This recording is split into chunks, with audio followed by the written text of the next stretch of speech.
Hello friends, कैसे हैं आप? आपका एक बार फिर से हमारे YouTube channel hi fi education पर स्वागत है। मैं आपकी अपनी संगीता दुलाल आज आपके लिए लेकर आई हूँ क्या? संधि। क्या लेकर आई हूँ? संधि। संस्कृत की संधि।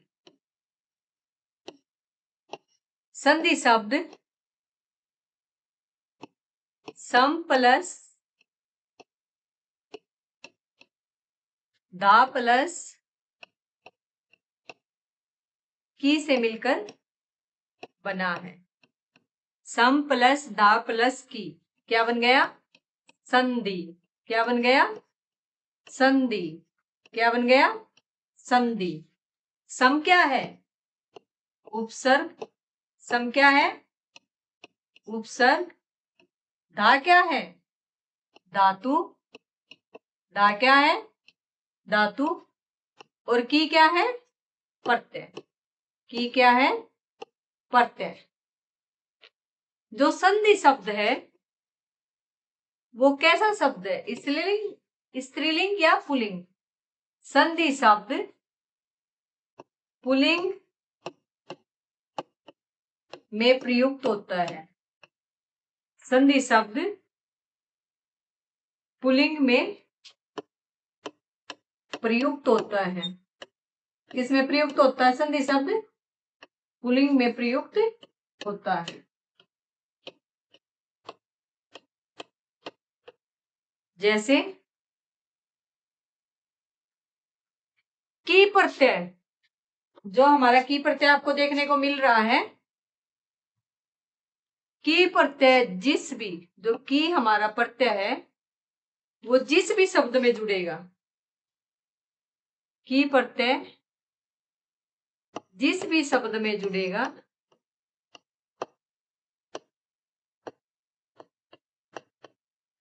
शब्द में जुड़ेगा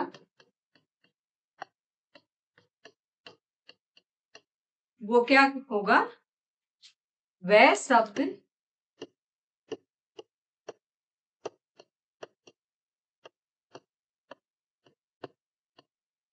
पुल्लिंग में चलेगा। किस में चलेगा? पुल्लिंग में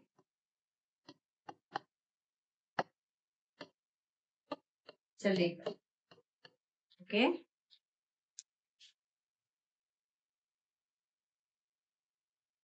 क्या हो रहा है? बोर्ड ऊपर नहीं जा रहा। Oh no.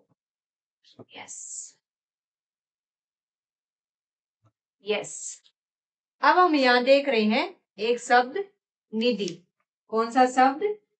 निधि। निधि शब्द भी हमारा जो है नी उपसर्ग। नी क्या है इसमें? उपसर्ग। प्लस के निशान को बोलेंगे धन। दा क्या है इसमें? दा है इसमें धातु। दा क्या है इसमें? दा है धातु प्लस की क्या है? प्रत्यय। की क्या है? प्रत्यय।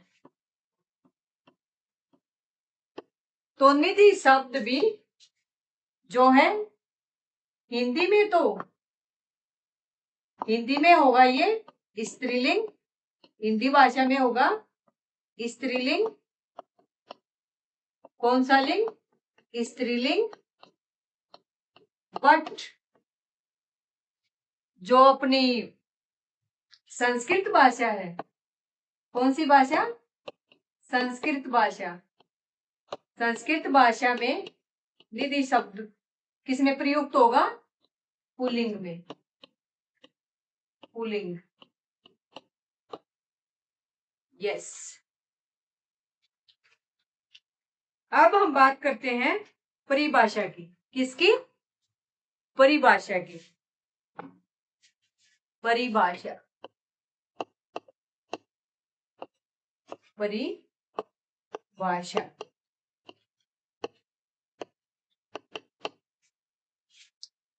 पाणिनि।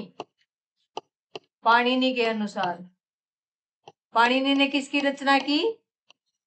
पाणिनि ने अष्टाध्यायी यानी 8 अध्यायों वाली पुस्तक की पाणिनि ने क्या की थी? रचना की थी।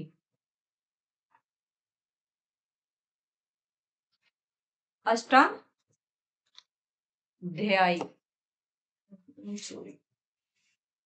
अष्टाध्यायी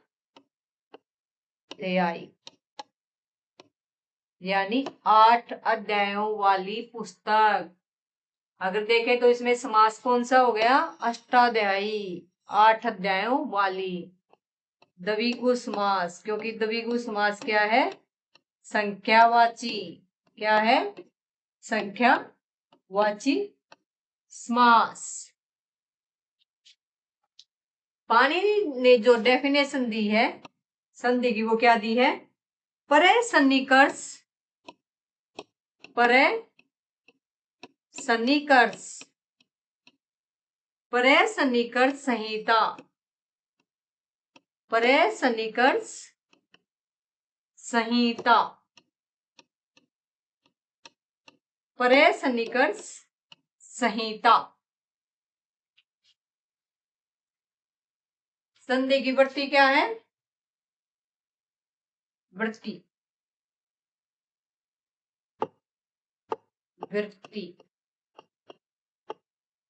तो हमें संधि की वृत्ति भी याद रखनी है। वर्णानाम, वर्णानाम, अतिशयित, अतिशयित, वर्णानाम अतिशयित सनिधि, वर्णानाम अतिशयित सनिधि,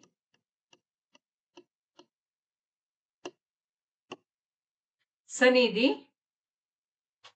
संधि। क्या? संधि। वर्णानाम अतिशयित सनिधि, संधि। जो हमारी संहिता है उसका अन्य नाम, यानी संहिता का अन्य नाम क्या है? संहिता का अन्य नाम संधि है। संहिता को अन्य किस नाम से जाना जाता है? संधि के नाम से जाना जाता है। या संधि का अन्य नाम कौन सा है? संहिता। ठीक है।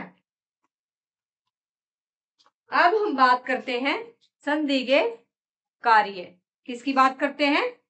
संधि के कार्य, संधि के कार्य।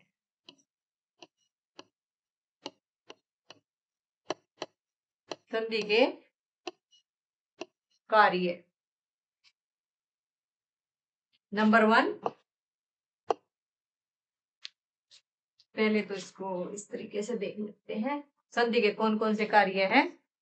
तो संधि के निम्नांकित 5 कार्य माने जाते हैं। कौन कौन से? आगम, आगम,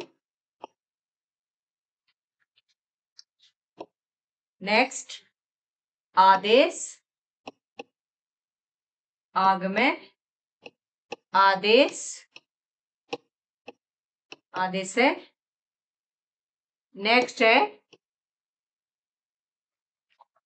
लोप, यानी लोप है। नेक्स्ट है वर्ण विकार है। क्या है? वर्ण विकार। और नेक्स्ट हमारा है प्रकृति भाव। क्या है? प्रकृति भाव। क्या है? प्रकृति भाव। यानी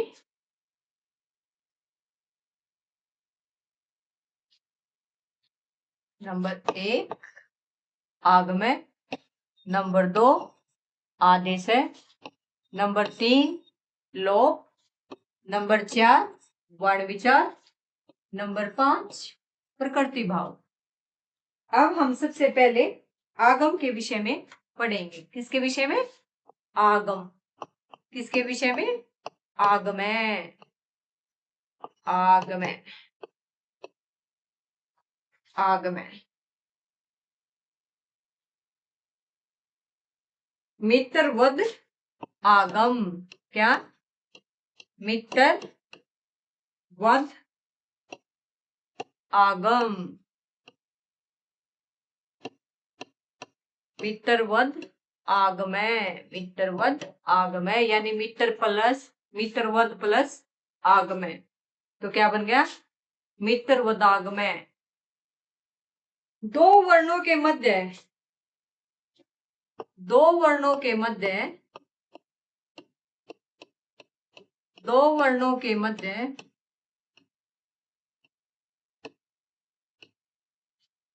किसी नवीन वर्ण का दो वर्णों के मध्य किसी नवीन वर्ण का यानी नए वर्ण का नवीन वर्ण का आ जाना ही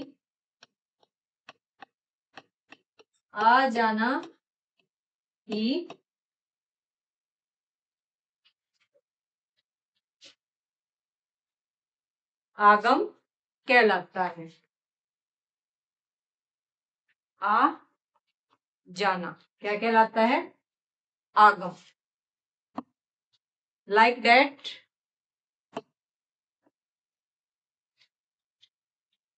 जैसे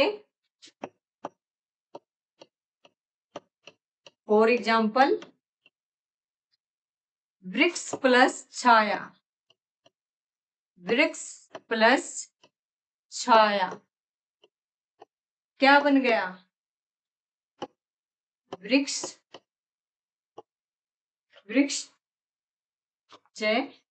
छाया। वृक्ष छाया यानी जो अपना यहां था धन निशान के पास क्या ऐड हो गया? च। क्या ऐड हो गया? च। मित्रवद आगम अर्थात जो हमारे मित्र होते हैं उनको हम क्या कर लेते हैं? एडजस्ट कर लेते हैं। लाइक दैट जब हम किसी उसमें होते हैं, बस में होते हैं और 3 की सीट में बैठते हैं, तो अगर बीच में सीट खाली है तो हम उसे क्या करते हैं कि या तो हमें बीच की सीट पसंद होती है साइड में 3 सीटर में, या फिर विंडो साइड की सीट होती है। और कोई नया यात्री अगर बस में चढ़ता है तो हम उसको कहाँ स्पेस देते हैं? बीच में। कहाँ बिठाते हैं? बीच में। इसी प्रकार वृक्ष प्लस छाया, वृक्ष छाया, तो च हमारा क्या हो गया? मित्र। और इसको हमने कहाँ बिठाया? बीच में, क्योंकि 3 सीट की जो बस में सीट है 3 पैसेंजर की, एक साइड वृक्ष बैठ गया, दूसरी साइड छाया बैठ गई, तो बीच में जो सीट खाली थी उस पे हमने किसको बिठा दिया? च को। उसी तरीके से हमारी क्लास चल रही है और क्लास में बहुत अधिक भीड़ है और तभी हमारा कोई मित्रगण या हमारा कोई फ्रेंड क्लास में एंट्री करता है और क्या होता है कि उसको सीट नहीं मिलती। हम भले ही अपने बेंच पे 2 बंदे बिल्कुल बैठे हैं, लेकिन फिर भी अपने दोस्त को आकर क्या कहते हैं?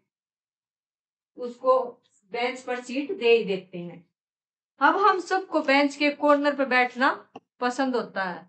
कहाँ बैठना पसंद होता है? बेंच के कॉर्नर पे। तो जो बाद में हमारा फ्रेंड आता है उसको हम कौन सी जगह देते हैं? उसको हम अपने 2 सीटर बेंच पर बीच में जगह देते हैं, बीच में बैठाते हैं। तो इसी तरीके से जो आगम है मित्रवद आगम, उसमें भी हम जो 2 वर्णों के मध्य किसी नवीन वर्ण का आ जाना यानी नवीन वर्ण को हम कहाँ सेट करते हैं? बीच में। नेक्स्ट अब हमारा है आदेश। नंबर 2 कौन सा है हमारा? आदेश। देश यानी ऑर्डर देना, आदेश देना। क्लास में जब हम क्लास ले रहे होते हैं या कहीं बैठे होते हैं और तब हमारे सीनियर हमारे पास आ जाते हैं, तो भले ही हम उस जगह पर कितनी भी देर के क्यों न बैठे हो, हमें अपनी जगह छोड़नी पड़ती है। तो हमारे सीनियर हमें कैसे लगेंगे? शत्रु जैसे। तो क्या हो गया? शत्रु वदा देश है। आदेश का क्या हो गया? शत्रु वदा देश है। शत्रु वदा देश है यानी शत्रु प्लस शत्रुवध प्लस आदेश है। तो हमारे जो सीनियर है वो हमें कैसे लगेंगे? अपने दुश्मन जैसे लगेंगे कि मैं तो इतनी जल्दी आके बैठा और उसके बाद भी उन्होंने मुझसे सीट ले ली। यह एग्जाम्पल आपको कहाँ दिखाई देंगे? ये एग्जाम्पल आपको यण संधि में दिखाई देंगे। स्वर संधि का एक पार्ट है, कौन सा? यण संधि। तो यण संधि में ऐसी चीजें दिखाई देंगी कि जहां असमान स्वर आ जाने पर क्या होगा? असमान स्वर आ जाने पर नवीन वर्ण का आदेश हो जाएगा। जैसे ई के बाद, अगर ई के बाद क्या आ जाता है? असमान स्वर, क्योंकि ई भी स्वर है तो इसके बाद असमान स्वर आ जाता है। क्योंकि हम बात स्वर संधि के पार्ट यण संधि की कर रहे हैं, तो असमान स्वर आ जाता है। तो क्या होता है? जाता है जैसे ई प्लस ए, तो नवीन वर्ण क्या बन जाएगा? नवीन वर्ण बन जाएगा ये। नवीन वर्ण क्या बन जाएगा? ये। एक ध्यान देने योग्य चीज है कि जब भी संधि में लोप होगा तो अर्ध व्यंजन का होगा, और जो है आदेश होगा या आगम होगा तो वो भी अर्ध व्यंजन का ही होगा। जैसे अगर ऊ के बाद क्या आ जाए? ए, तो क्या आदेश होगा? ऊ के बाद अगर ए आ जाए तो वह का आगम होगा या आदेश होगा। तो पूर्व स्थित लिखिए, पूर्व स्थित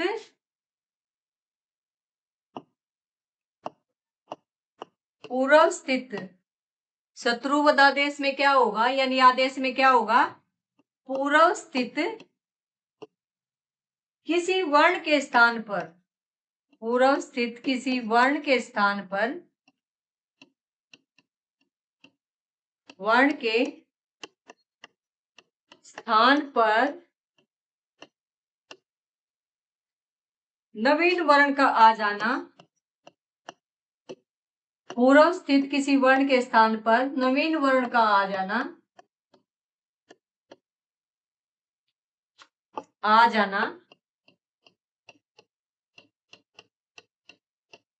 क्या कहलाता है? आ जाना आदेश कहलाता है। क्या कहलाता है? आदेश। पूर्व स्थित किसी वर्ण के स्थान पर नवीन वर्ण का आ जाना आदेश है या आदेश कहलाता है। अब है लोप। तीसरा क्या था? लोप। तीसरा क्या था? लोप। तीसरा क्या था? लोप। अदर्शनम लोप है। लोप का क्या होगा? अदर्शनम लोप है। अदर्शनम लोप है।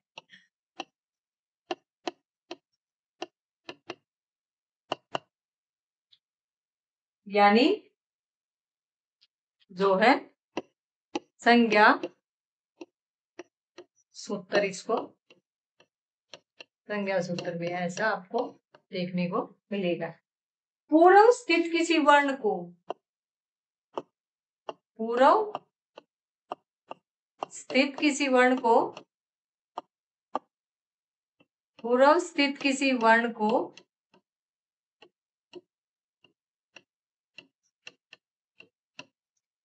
पूर्व स्थित किसी वर्ण को जब विशेष नियम द्वारा हटा दिया जाता है, जब विशेष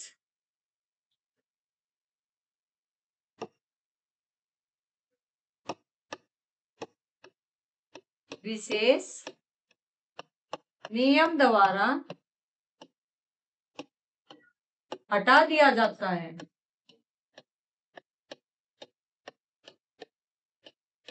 हटा दिया जाता है,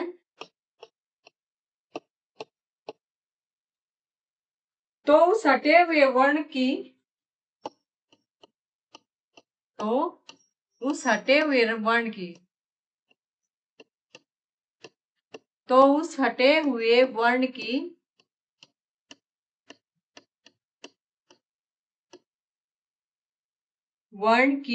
इत संज्ञा होगी, कि इत संज्ञा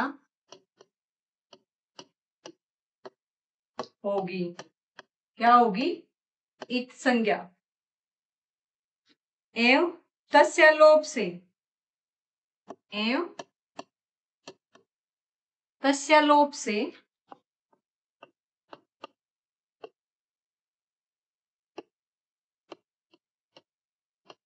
तस्य लोप से क्या होगा? उसका लोप हो जाएगा, से उस वर्ण का क्या होगा? उसका लोप हो जाएगा। क्या हो जाएगा? उसका लोप हो जाएगा। तस्य लोप कितने प्रकार के हैं? जो हमने बात की तस्य लोप की, तो तस्य लोप है,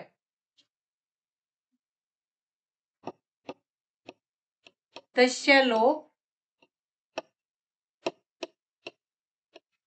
कितने प्रकार के हैं? 6। How many types of तस्य लोप? 6 types. 1 संज्ञा, नंबर 1 संज्ञा, नंबर 2 परिभाषा, नंबर 2 परिभाषा, नंबर 3 विधि, नंबर 3 विधि, नंबर 4 नियम, नंबर 4 नियम, नंबर 5 अतिदेश, नंबर 5 अतिदेश,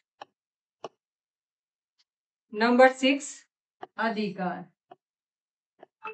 नंबर 6 अधिकार, नंबर 6 क्या हो गया? अधिकार। नंबर 1 हमारा हो गया संज्ञा, नंबर 2 परिभाषा, नंबर 3 विधि, नंबर 4 नियम, नंबर 6 अतिदेश, नंबर 5 अधिदेश, सॉरी,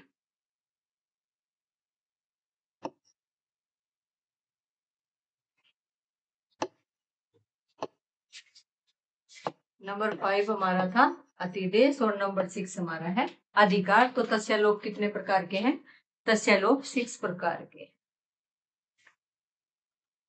अब बात करते हैं वर्ण विकार के। नंबर 4 वर्ण विकार, वर्ण विकार। नंबर 4 हमारा क्या है? वर्ण विकार। वर्ण का परिवर्तन हो जाना। वर्ण विकार में यानी विकार उत्पन्न हो गया, दोष उत्पन्न हो गया, तो इसमें क्या आएगा? वर्ण का परिवर्तन हो जाना। क्या हो जाना? वर्ण का परिवर्तन हो जाना। वर्ण का क्या हो जाना? परिवर्तन। वर्ण का क्या हो जाना? परिवर्तन। जैसे वाक प्लस हरी, वाक प्लस हरी, वाक प्लस हरी, तो क्या बन गया?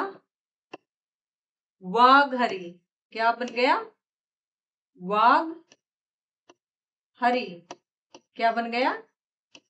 वाघ हरी। जैसे वाघ प्लस ईस, वाघ प्लस ईस है, क्या बन गया? वाघ गीस। क्या बन गया? वाघ गीस। यहां क्या हुआ?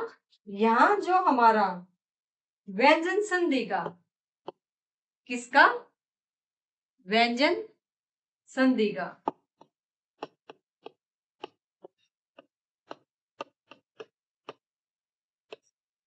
संधि का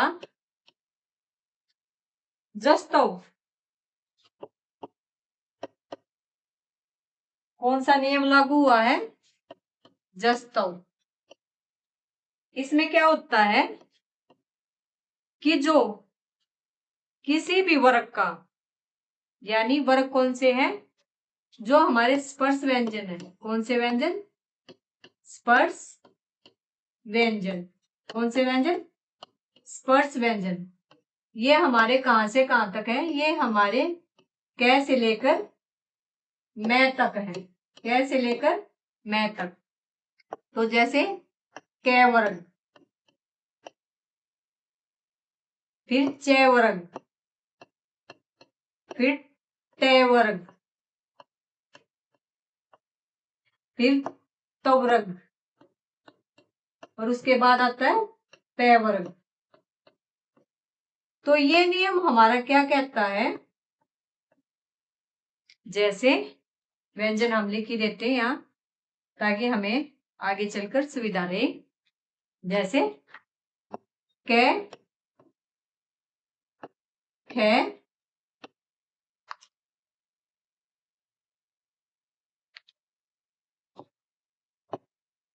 ग, घ और अंग। च वर्ग में च, छ,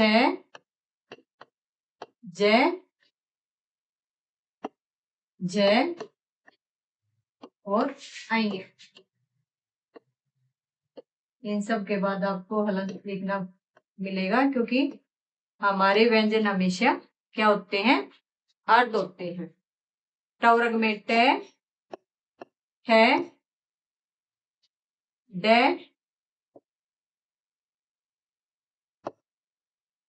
ढ, सॉरी ये आगे पीछे हो गए हैं, इनको एक बार।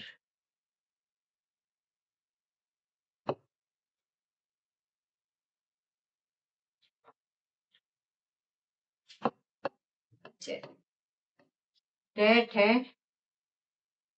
ड और ढ और अणे खाने। तो ये सभी आपको यहाँ पर देखने को मिलेंगे। तवर्ग में त हलन, थ हलन, द हलन, ध हलन, न हलन।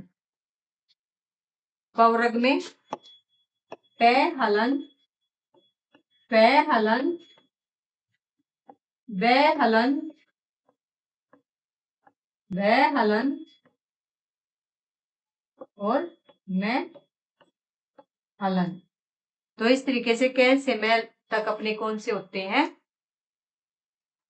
स्पर्श व्यंजन। कौन से होते हैं? स्पर्श व्यंजन। अब जो व्यंजन संधि का जो जस्तव नियम है उसमें क्या होता है कि जो सभी वर्ग हैं, सभी वर्गों का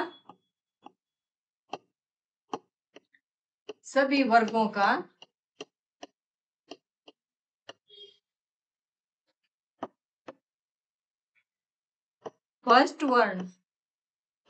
वर्ण थर्ड वर्ण में चेंज हो जाएगा। फर्स्ट वर्ण थर्ड वर्ण में बदल जाएगा,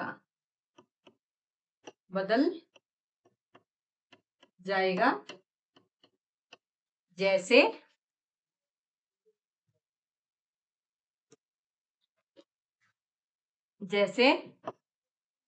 कै किसमें थर्ड कौन सा है? गे। चे किसमें? जय। चे किसमें चेंज हो जाएगा? यानी फर्स्ट किसमें जा रहा है? First change into third, first change into third. उसी के साथ अपना टे चला जाएगा किसमें? डे में। और ते चला जाएगा दे में। जैसे भगवत प्लस गीता, तो क्या बन जाता है? भगवत गीता। और अपना पे चेंज इनटू बे। तो इस तरीके से व्यंजन संधि का जो जस्तव नियम है उसके अनुसार सभी वर्गों का क्या हो जाएगा? फर्स्ट वर्ण थर्ड वर्ण में बदल जाएगा, यानी फर्स्ट चेंज इनटू थर्ड। ठीक है।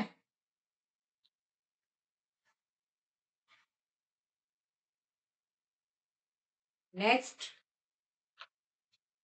प्रकृति भाव। नंबर 5 हमारा क्या था? प्रकृति भाव। क्या था?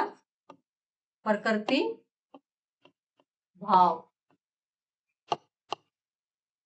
प्रकृति भाव।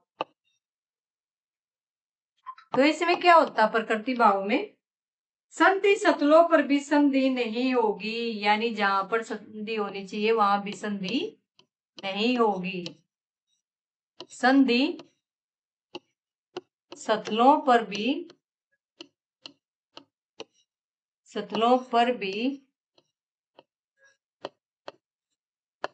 क्या नहीं होगी? संधि सतलों पर भी संधि नहीं होगी, संधि नहीं होगी। प्रकृति भाव में क्या होगा? संधि सतलों पर भी संधि नहीं होगी।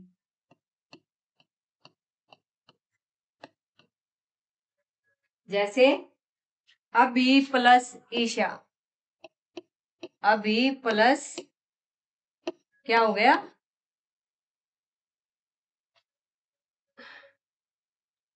अभी प्लस ईशा क्या बन जाएगा? अभीशा। अभी ईशा। अमी प्लस ईशा, अमी प्लस ईशा क्या बन जाएगा? अमीशा। क्या बन जाएगा? अमीशा।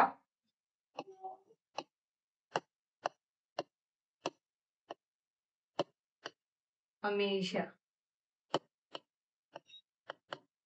यहां संधि स्थल तो आपको देखने को मिल रहे हैं, जैसे बड़ी ई प्लस बड़ी ई, तो किसका निर्माण हो रहा है?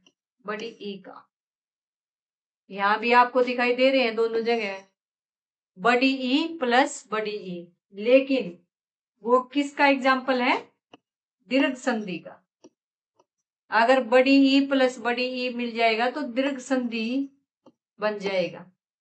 दीर्घ संधि स्वर संधि का एक पार्ट है, एक भाग है। लेकिन यहाँ हमने क्या कहा है कि संधि स्थलों पर भी संधि नहीं होगी। यहाँ संधि स्थल बन रहे हैं लेकिन फिर भी संधि नहीं हुई है। जो शब्द हैं वो एज इट इज लिखे गए हैं जोड़कर, समस्त पद बनाकर।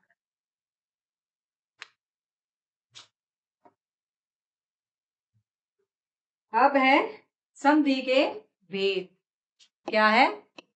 संधि के भेद, यानी संधि कितने प्रकार की है। इससे पहले हमने किए संधि के कार्य, अब हम क्या कर रहे हैं? संधि के भेद। तो संधि के कितने भेद हैं? संधि के 3 भेद हैं। कितने भेद हैं? संधि के 3 भेद हैं। नंबर 1 स्वर संधि। स्वर संधि जिसे संस्कृत में क्या कहते हैं? अच संधि। स्वर संधि को संस्कृत में क्या कहते हैं? अच संधि। नंबर 2 है हमारी व्यंजन संधि। कौन सी संधि है? व्यंजन संधि। इसको संस्कृत में कहते हैं हल संधि। क्या कहते हैं? हल संधि। नंबर 3 विसर्ग संधि। कौन सी संधि? विसर्ग संधि। कौन सी संधि? विसर्ग संधि।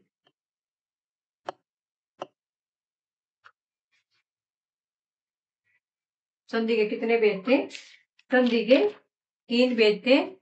कौन से? स्वर संधि, व्यंजन संधि, विसर्ग संधि हिंदी में है, और स्वर संधि को संस्कृत में अच संधि कहेंगे, व्यंजन संधि को संस्कृत में हल संधि कहेंगे, और विसर्ग संधि को संस्कृत में विसर्ग संधि ही कहेंगे।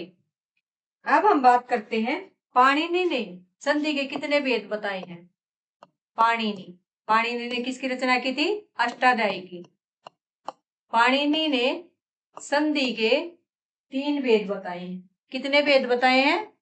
3 भेद। किसके? संधि के। उसके बाद भट्टोजी दीक्षित ने, भट्टोजी कौन? भट्टोजी दीक्षित ने संधि के कितने भेद बताए हैं? भट्टोजी दीक्षित ने संधि के 5 भेद बताए हैं। कितने भेद बताए हैं? 5 भेद। किसने? भट्टोजी दीक्षित ने। उनके नाम लिख लीजिए। 5 भेद कौन कौन से हैं? यही अच संधि, अच संधि, हल संधि, हल संधि, व्यंजन संधि, व्यंजन संधि, प्रकृति भाव संधि, प्रकृति भाव संधि,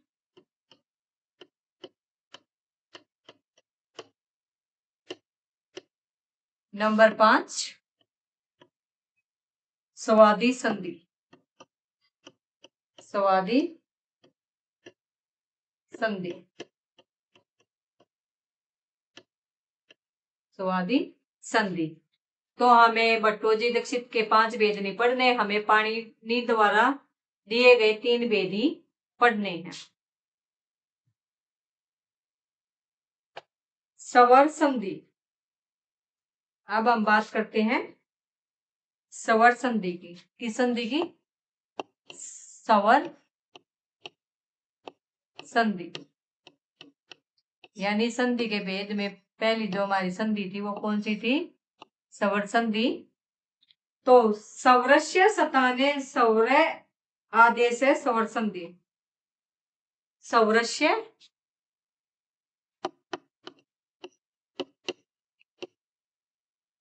सौरस्य,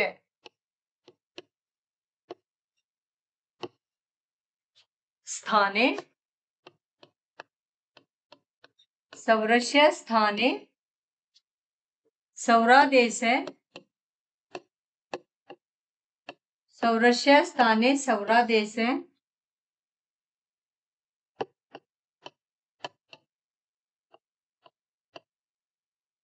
सवर संधि।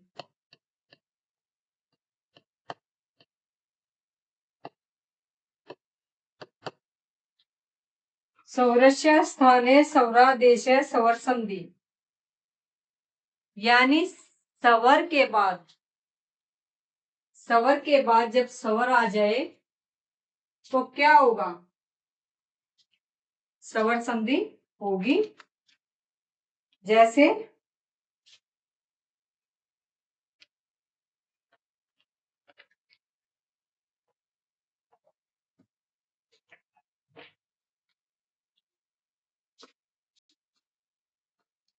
इटी प्लस आदि, इटी प्लस आदि,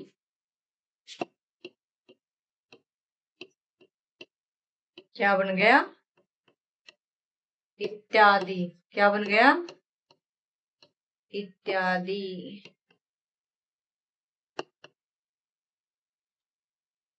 या ई और ए बन के क्या बन गया? ई प्लस आ, क्या बन गया? या। क्या बन गया? या। क्योंकि ई का लोप हो जाता है और ई किस में चेंज हो जाती है? ई चेंज हो जाती है अपना ये में। ठीक है, क्योंकि ई के बाद क्या आया हुआ है? ई के बाद एस मान स्वर आ आया हुआ है, इसलिए ई चेंज हो जाएगी ये में। ठीक है, तो ई प्लस आ या। अब है हमारा स्वर संधि के भेद, यानी जो स्वर और स्वर के बीच में जो आदेश होता है उसको स्वर संधि कहते हैं। स्वर संधि के भेद। क्या? स्वर संधि के भेद।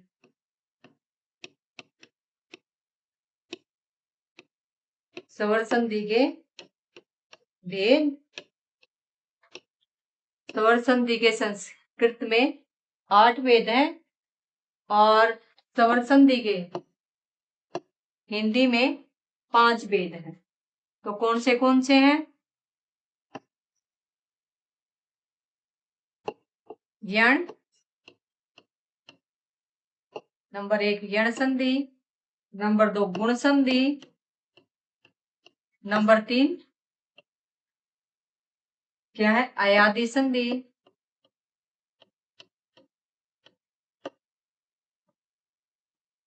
नंबर 4 वृद्धि संधि,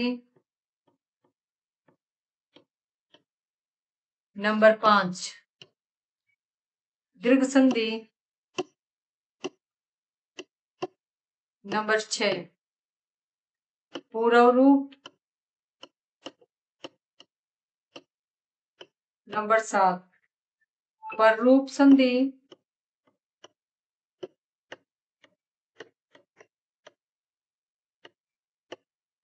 और नंबर 8 प्रकृति भाव। नंबर 8 प्रकृति भाव संधि। तो ये हमारे स्वर संधि के जो क्या थे? भेद थे। स्वर संधि के संस्कृत में 8 भेद है और स्वर संधि के हिंदी में जो है कितने भेद हैं? 5 भेद हैं।